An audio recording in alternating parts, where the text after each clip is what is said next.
म्हणजे तुमचं काय म्हणणं आहे मग? तू तर गप गप तर बोलूच नको. बोलेल मी, हक्क आहे माझा बोलायचा. हक्क आहे मग नवऱ्याला सांगा का नाही काम करावा कुठं काहीतरी उद्योग करा. नाही नाही, आधीच एवढे बारीक आहे, अजून बारीक झाले मग. वहिनी माझ्या बायकोला काय बोलायचं नाही आता अगो सांगतो. बाई, आताच का मग लगेच बदलले का तुम्ही? बदलले म्हणजे आता शेवटपर्यंत तिचे मला का तुम्ही थोडी येतं आणि आम्ही आतापर्यंत केलेलं गेलो वाया. म्हणजे आता तुम्ही केलेलं काढता काय काढत नाही, सांगते तुम्ही वागताय असे म्हणून काय वागलं तसं काढावं लागतंय. काय काढावं लागतं म्हणजे? तुम्ही खाल्लेलं तोंडावर काढता अशा कशा तुम्ही?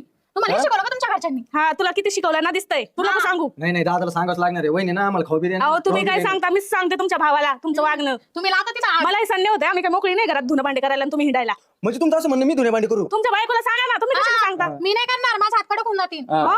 आणि मग काय कोणी करायचं? तुम्ही कशाला? एखादी बाई ठेवतात का मला हिच्या हाताखाली? हा ना तसं जमन हा एखादी जमन आणि तिला काय देणार दगड? आहे ना दादा दिन तिकून पैसे दादाच्या जीवावरच आहे तुम्ही नाही तर काय होतंय स्वतःला. हे बघा तुम्ही ना फारच अपमान करताय त्यांचं बरं का. मी खपून नाही घेणार हे. एवढंच लागत ना जवा करा काहीतरी आणि म्हणता वाटून द्या. काय वाटून द्यायचं तुम्हाला? स्वतःचा हात स्वतःला पोटाला करून खायची बी अक्कल नाही